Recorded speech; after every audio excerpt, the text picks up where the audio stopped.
สวัสดีครับวันนี้ผมจะมาพูดเกี่ยวข้องกับเรื่องของพฤติกรรมอย่างหนึ่งที่หลายๆคนคงจะรู้จักกันดีนั่นก็คือการหาวนอนนั่นเองนะครับทำไมคนเราถึงหาวนอนแล้วมันเกิดขึ้นได้อย่างไรมันมีเอาไว้ทำอะไรไอ้พฤติกรรมการที่เราหาวนอนเนี่ยนะครับวันนี้ผมก็จะเอาเรื่องนี้มาเล่าให้ทุกคนฟังกันเลยนะครับพบกับผมนะครับนายแพทย์ธนียวันเป็นอาจารย์แพทย์อยู่ที่ประเทศสหรัฐอเมริกาเชี่ยวชาญโรคปอดการปลูกถ่ายปอดและวิกฤตบำบัดนะครับเรื่องของการหาวนอนนั้นเนี่ยคำศัพท์ภาษาอังกฤษเราจะเรียกมันว่า yawning นะครับซึ่งก็มีรากศัพท์มาตั้งแต่สมัยอังกฤษโบราณแล้วก็ในยุโรปนะครับซึ่งคำหนึ่งที่ใช้ก่อนหน้าคำว่า yawn เนี่ยก็คือคำว่า yanen นะครับเราก็เก่ากว่านั้นอีกคือ geonen นะครับสองคำนี้จริงๆมันแปลว่าการเปิดกว้างนะครับเหมือนกับการอ้าปากกว้างการที่มีช่องว่างนะครับซึ่งคาดว่าก็คงจะเรียนแบบมาจากพฤติกรรมการที่เราอ้าปากเวลาที่เราหาวนั่นเองนะครับการหาวเนี่ยจริงๆมันเป็นพฤติกรรมอันหนึ่งที่เรียกว่า reflex นะครับ reflex ก็คือเป็นพฤติกรรมอัตโนมัตินะฮะถ้ากล่าวให้ชัดเจนก็คือถ้าเวลาที่เราไปตรวจกับหมอเนี่ยอาจจะเคยเห็นว่ามีคนเคาะตรงบริเวณเข่าแล้วขาเราเนี่ยมันกระเด้งเตะออกไปนั่นก็คือ reflex ชนิดหนึ่งการหาวนอนนี่ก็เป็น reflex ชนิดหนึ่งนะฮะแต่ว่ามันมีความสลับซับซ้อนค่อนข้างที่จะมากนะครับเวลาที่เราคิดถึงการหาวนอนเนี่ยนะครับหลายๆคนก็คงจะคิดถึงว่าถ้าเราง่วงนอนแล้วเราจะหาวบางคนเห็นคนอื่นหาวเราก็หาวตามนะครับแต่ก็ไม่รู้ว่าทำไมมันเป็นเช่นนั้นนะฮะต้องบอกอย่างนี้ก่อนนะครับว่าพฤติกรรมในการหาวหรือ reflex ในการหาวของคนเราเนี่ยมันมีขั้นตอนอย่างน้อยๆก็5ขั้นตอนแหละนะครับขั้นตอนแรกก็คือก่อนที่จะมีการหาวนอนเนี่ยจะต้องมีอะไรสักอย่างเป็นตัวกระตุ้นซึ่งอันเนี้ยเดี๋ยวผมจะเล่าให้ฟังว่าปัจจุบันเราคิดว่าตัวกระตุ้นมันคืออะไรนะครับ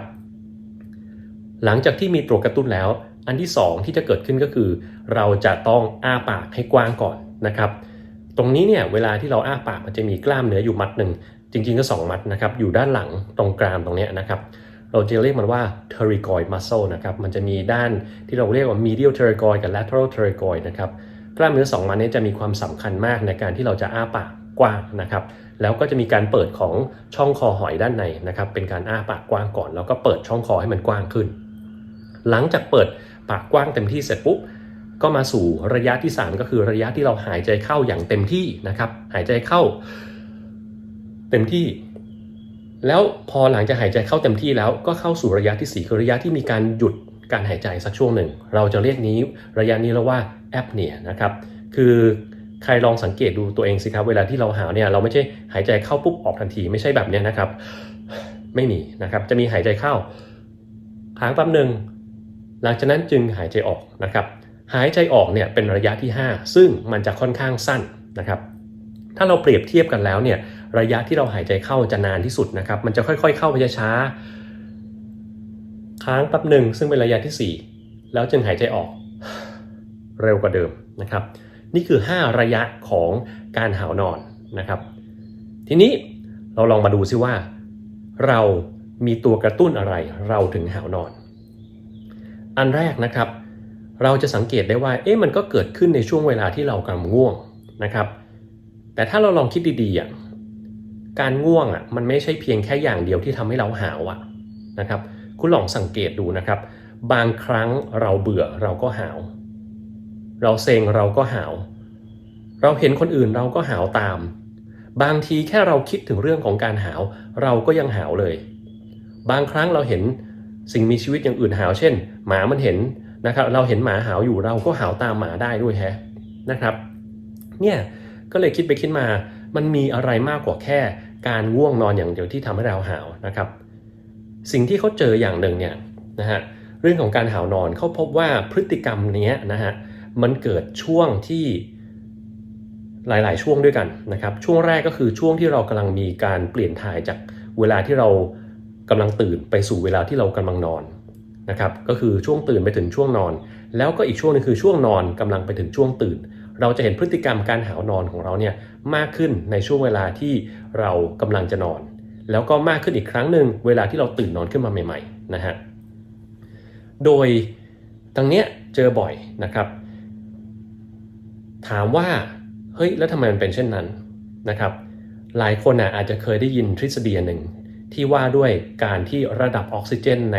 ร่างกายของเรามันไม่เพียงพอหรือระดับคาร์บอนไดออกไซด์ในร่างกายของเรามันสูงขึ้นจึงต้องมีการหายใจเฮือกใหญ่เข้าไปนะครับเพื่อที่จะเอาตัวออกซิเจนเข้าไปสู่ร่างกายเพิ่มขึ้นแล้วก็ขับคาร์บอนไดออกไซด์ออกมา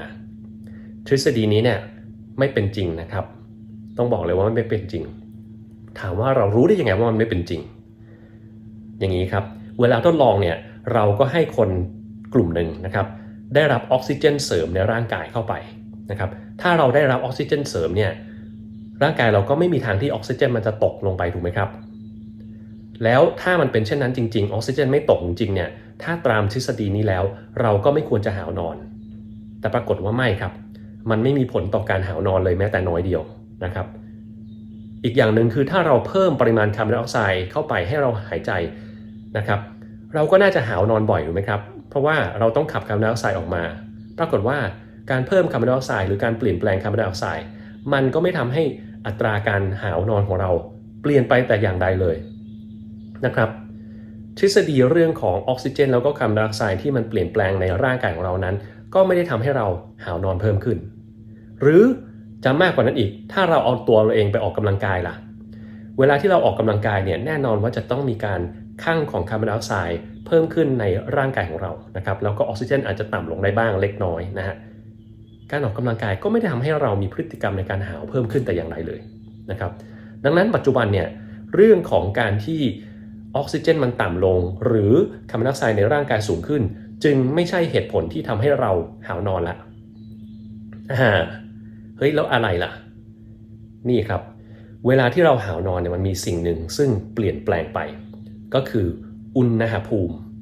เวลาที่เราหาวนอนเนี่ยเราหายใจเข้าไปเต็มปอดแล้วค้างไว้แป๊บหนึ่ง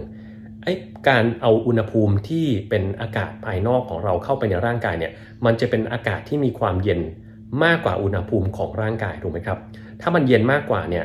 มันจะสามารถลดอุณหภูมิของสมองของเราได้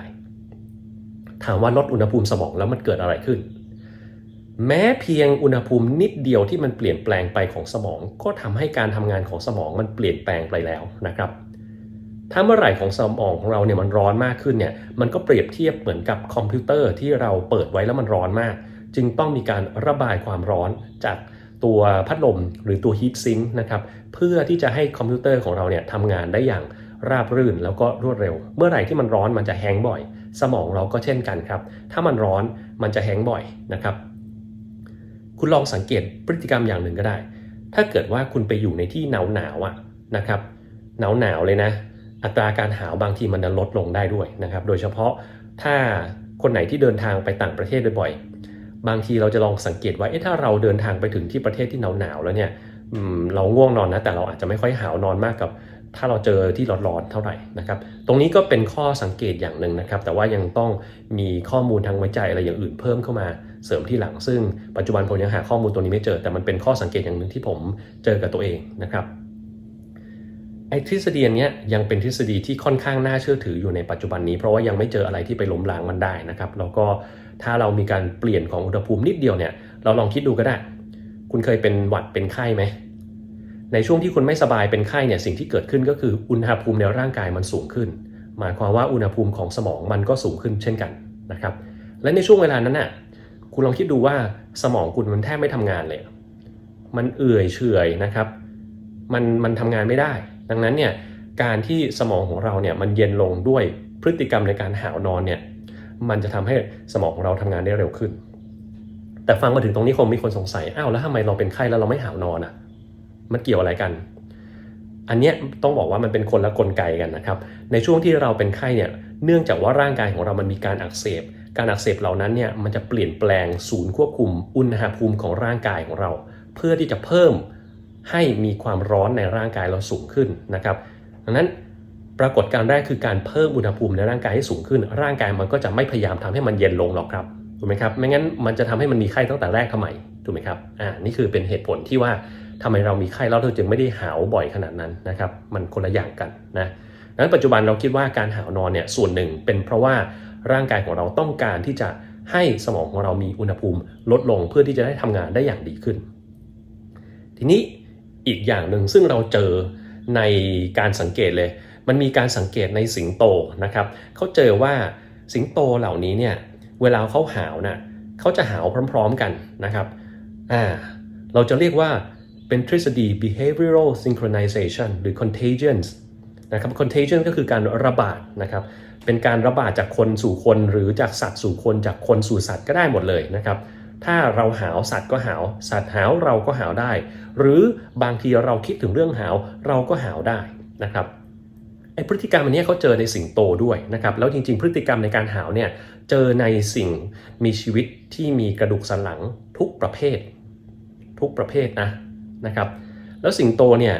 นอกเหนือจากมันหาวในช่วงที่กำลังจะตื่นหรือหลับหรืออะไรพวกนี้แล้วมันยังมีช่วงหาวในช่วงที่มันกำลังรีแลกซ์อยู่นะครับกำลังผ่อนคลายหรือก่อนที่มันจะทำกิจกรรมทางสังคมร่วมกันเนี่ยจะมีการหาวนำมาก่อนเสมอนะครับเขาก็เลยเชื่อว่าอันเนี้ยอาจจะเป็นเหตุผลหนึ่งซึ่ง